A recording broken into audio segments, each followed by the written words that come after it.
are some people who really have a mental issue. You ever seen someone with a mental issue, like for real in real life? And I'm not talking about autism. I'm talking about bipolar, schizophrenia. Like this is a real thing. People are going insane in real life, and there's really nothing anyone could do. So that's why I don't want to talk about them because that's different. But people who are using terms, she didn't say she was diagnosed. So people who are using terms and say, well, these are the reasons. Like, no, just grow up and know that it's not about you. You'll be okay. Okay. Kelly, what are your thoughts about it? I don't have anything to say on the topic. Do you have anything to talk about rejection sensitivity? Nope. Okay. I've had a chance to go. Okay, go ahead, Trev.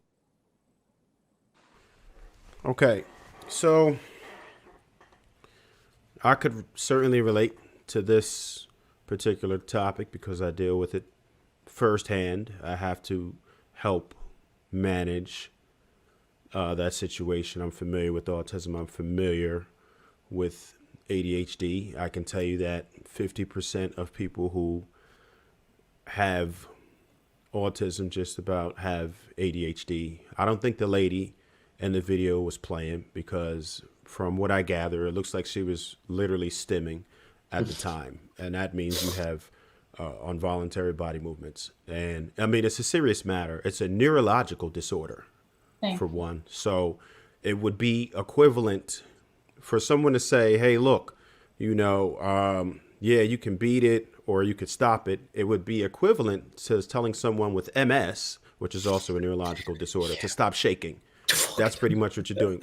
The way that they process things is completely different, and it's a neurological disorder. So it's beyond your control, right? You can't do anything about it. It would literally be equivalent. And you would never tell a person who has MS to stop shaking. That's pretty much equivalent to telling them, hey, you have to do better. Not to say that there aren't things that you can do to kind of mitigate what's going on. You can certainly have them pretty disciplined. As far as their awareness, as far as them being social, it takes a lot more work. It's an extremely difficult thing to deal with, right? Because it's hard to manage. When you have a person who doesn't process things in the same manner, then it's almost impossible to get the outcome that you desire because they won't receive anything the same. And that's not only the thing that's sensitive. Rejection sensitivity is one thing. Everything is sensitive, right? Emotionally, and even like a lot of people with autism are sensitive to sounds. So you can flush the toilet and it can drive somebody crazy.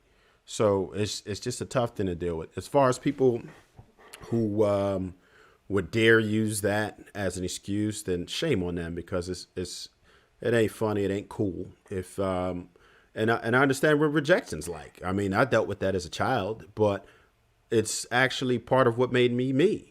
If I would have taken it differently, it probably would be bad. But rejection actually helped build me as a man because it made me realize that I had to improve. I am so happy that I was able to be rejected as a younger man because I wouldn't have been able to improve. I would have thought everything was cool and I wouldn't have put in the work that I did. I said, you know what? I'm not going to blame women because there's other guys that are getting these same women that I'm not. So you know what? That means that I'm doing something wrong and I need to improve. And I improved on that. So, I mean, that's the best thing you can do with rejection. It should just be used as motivation as long as you can control it. That's the most important thing for you to do is just to try to get better at whatever it is that you're losing at. And you're going to be rejected. It's part of being a man, especially because people don't have sympathy for men. Right? They don't care about men. It is what it is. They don't care about us. They don't care about our feelings. They don't care about what happens to us. We have to rough it. And it's an important part of being a man. That's our reality. And if we're not willing to face it, then it's going to be a cold world out there. So hopefully you get some rejection when you're young and it helps build you into a greater man. I appreciate your response, Trev. Man, walking up to I appreciate you appreciating. Walking up to girls back in the day when you ain't got no hair on your face and they like, how old are you? You know, it puts hair on your face, you know, it puts hair on your chest. So I wish it did. I wish it did. well, it just depends on how you perceive things. So it's like not being able to lift 250 pounds. You can either not lift it or keep trying to lift it. You feel me? So at the end of the day, did the 250 pounds reject you? No, your body rejected it, didn't it?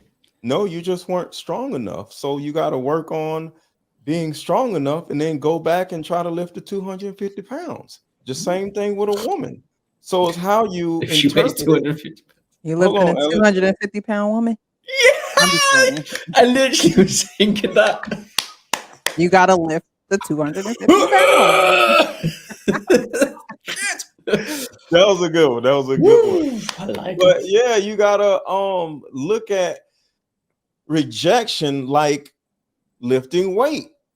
Is the weight on the barbell rejecting you? No, you're just not strong enough yet. So you just gotta kind of like work on things so you can get back to what you can be able to do and figure out what you're capable of. But other than that, I don't know what to tell you. And then Trev, you said ADHD is autism. I did not. I said just about half of the people who have autism also have ADHD. Okay. Neurodivergence. And I did say if a person has autism, I that's a totally different Well, thing. no, because I wasn't. I wasn't responding to understood you in autism. general. Yeah, no, I Yeah. just was So if explaining people just don't because I'm have familiar with the autism, topic. I just think it's really messed up to parallel autism with your issues. Absolutely, and that's what I said. That's why I said shame on you for anybody who would dare do that, because that, that's weak. Yeah. I'm gonna call you tomorrow. So I got some questions about that too.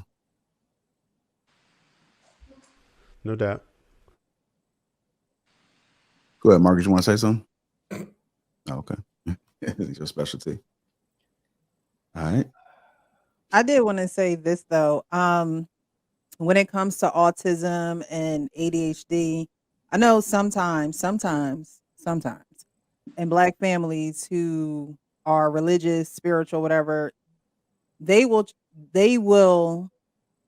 try to pray those things away. And I think in those situations, you need God and someone who is well versed in that area, because certain things you just can't pray away. I don't know, and I believe in God and I'm a believer in things like that too, but you have to use wisdom.